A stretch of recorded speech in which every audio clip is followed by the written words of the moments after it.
When we talk about great American writers, some names come up again and again, but there's one writer whose greatness was recognized only long after he was gone: Herman Melville.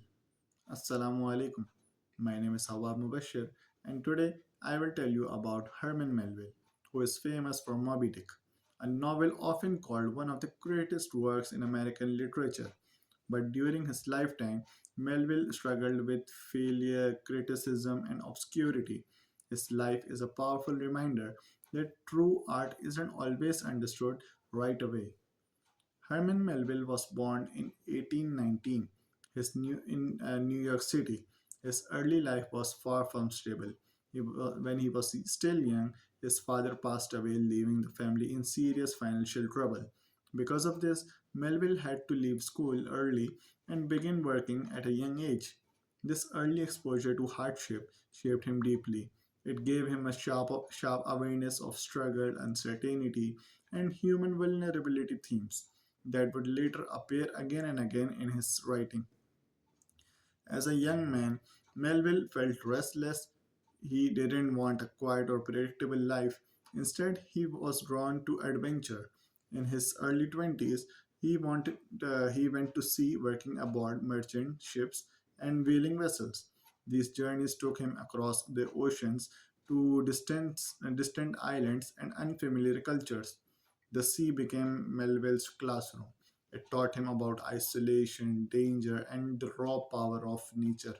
Unlike many writers who imagined adventure from a distance, Melville lived it, and that experience gave his stories a depth and realism that few could match. His early novels, Typee and Omo, were inspired by these travels. They were exciting, exotic, and easy to read, and readers loved them. For a short time, Melville was successful and financially stable. It seemed like he was on his way to becoming a major literary figure. Then came Moby Dick, published in 1851. Moby Dick tells the story of Captain Ahab, a man consumed by his obsession with hunting a massive white whale. On the surface, it's a sea adventure, but beneath that, it's a deep exploration of obsession, faith, revenge, and humanity's struggle against forces greater than itself. At the time, readers didn't know what to make of it. The book was strange, philosophical, and unlike anything else. Critics were confused, like sales were disappointing. What we now see as a masterpiece was in Melville's time considered a failure. This rejection deeply affected him. After Moby Dick, Melville's writing grew darker and more complex. Stories like Bartleby and Scrivener and Billy Budd explored loneliness, authority, morality, and the quiet resistance of individuals against powerful systems. These ideas were far ahead of their time, and once again, most readers failed to appreciate them. Eventually, Melville stopped writing novels altogether.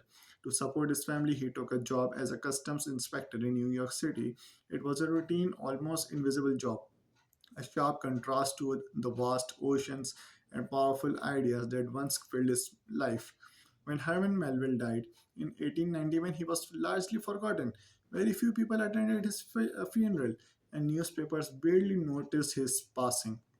But the story didn't end there. Decades later, scholars and readers rediscovered his work.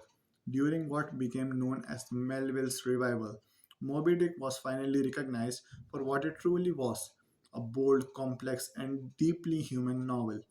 Today, Herman Melville is admired for his fearless exploration of the human mind, his rich symbolism, and his willingness to challenge readers.